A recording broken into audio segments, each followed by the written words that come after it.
بسم الله الرحمن الرحيم. قاف والقرآن المجيد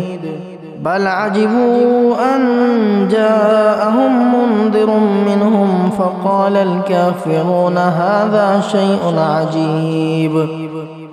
أإذا متنا وكنا ترابا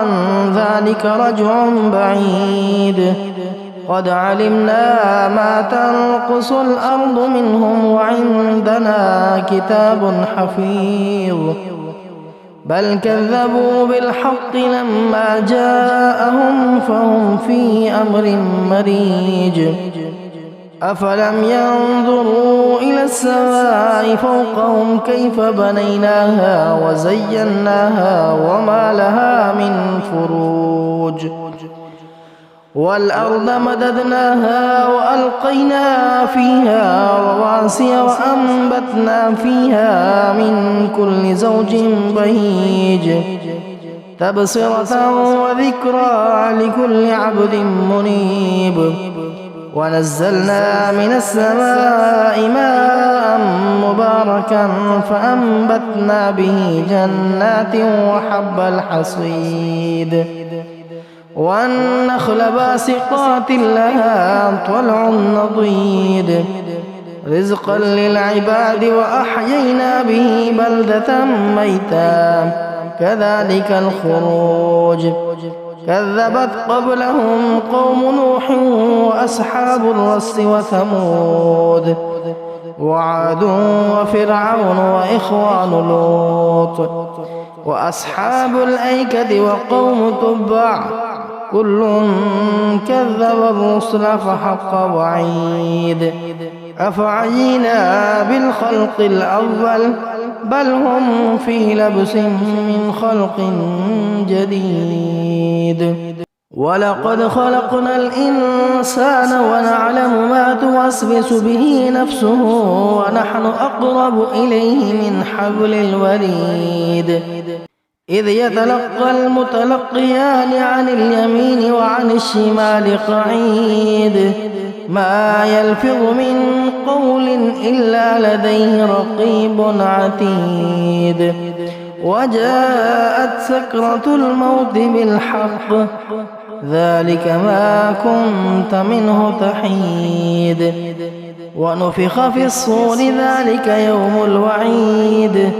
وجاءت كل نفس معها سائق وشهيد لقد كنت في غفلة من هذا فكشفنا عنك غطاءك فبصرك اليوم حديد وقال قرينه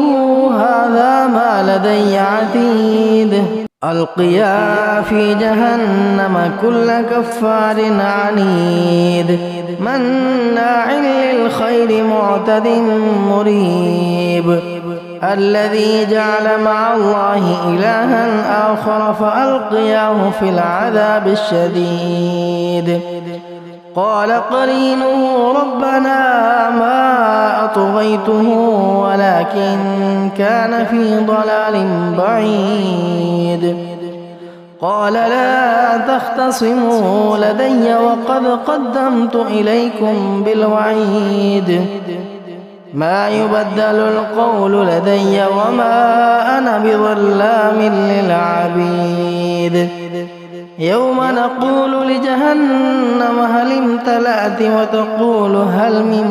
مزيد وأزلفت الجنة للمتقين غير بعيد هذا ما توعدون لكل أواب حفيظ من خشي الرحمن بالغيب وجاء بقلب منيب ادخلوها بسلام ذلك يوم الخلود لهم ما يشاءون فيها ولدينا مزيد وكم أهلكنا قبلهم من قرن هم أشد منهم بطشا فنقبوا في البلاد هل من محيص إن في ذلك لذكرى لمن كان له قلب أو ألقى السمع وهو شهيد. ولقد خلقنا السماوات والأرض وما بينهما في 6 أيام وما مسنا من لغوب فاصبر على ما يقولون وسبح بحمد ربك قبل طلوع الشمس وقبل الغروب ومن الليل فسبح وأدبار السجود واستمع يوم ينادي المناد من مكان قريب يوم يسمعون الصيحة بالحق ذلك يوم الخروج إنا نحن نحيي ونميت وإلينا المصير يوم تشقق الأرض عنهم سراعا ذلك حشر علينا يسير نحن أعلم بما يقولون وما أنت عليهم بجبار فذكر بالقرآن من يخاف وعيد.